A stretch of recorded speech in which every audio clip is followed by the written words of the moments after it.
Hi friends, ఎలా ఉన్నారు అందరూ? నేనైతే చాలా బాగున్నాను. మీరు కూడా బాగుండాలని మనస్ఫూర్తిగా కోరుకుంటున్నాను.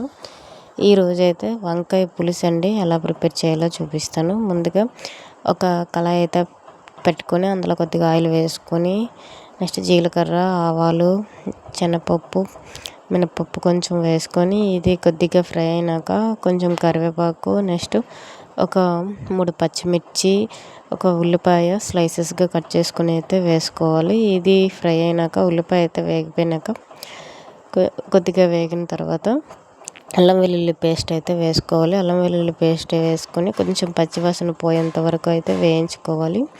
ఒక స్పూన్ అల్లం వెల్లుల్లి పేస్ట్ అయితే వేసుకున్నాను నేను. కొద్దిగా పచ్చివాసన పోయేంత వరకు వేయించుకోవాలి.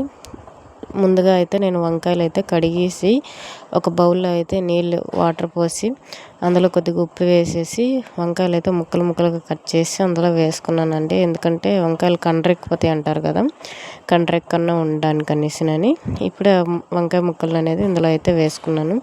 నేను వంకాయ పులుసు చేస్తాను కాబట్టి నాకు వంకాయల్లో పుచ్చులు ఉండడం వల్ల ఇలాగా చిన్న ముక్కలుగా కట్ చేసుకున్నాను. మీరైతే కొంచెం స్ట్రైట్గా కట్ చేసుకోండి, సన్నంగా పొడవుగా స్ట్రైట్గా. అలా అయితే పులుసుకు బాగుంటుంది.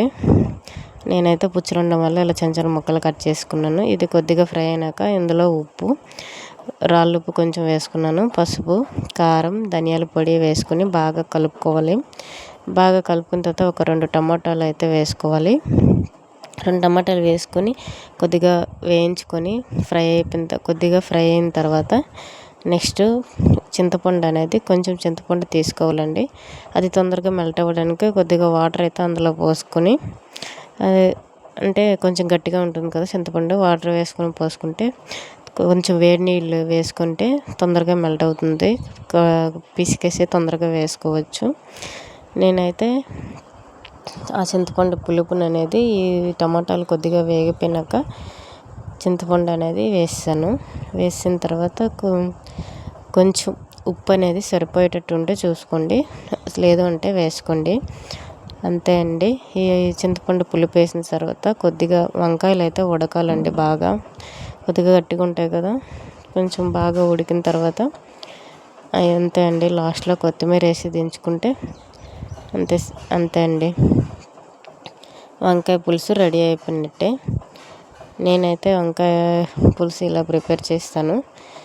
మీరు కూడా ట్రై చేయండి, చాలా బాగుంటుంది. కొద్దిగా దగ్గర అయ్యేంత వరకు అయితే ఉడికించుకోవాలి. వంకాయ పులుసు అనేది కొంచెం మరీ అంత పుల్లగా అంటే గ్రేవీగా ఉండే కన్నా కొంచెం అనేది కలుపుకోవడానికి బాగుంటుంది. అన్నంలో బాగుంటుంది, వేడివేడి అన్నంలో కలుపుకొని తింటే చాలా బాగుంటుందండి. ఇది అండి నా వీడియో. సారీ, పులుసు అంటే బెల్లం కంపల్సరీ వేయాలండి. లాస్ట్లో కొద్దిగా బెల్లం వేసుకోండి, బెల్లం వేసుకుంటే ఇంకా బాగుంటుంది.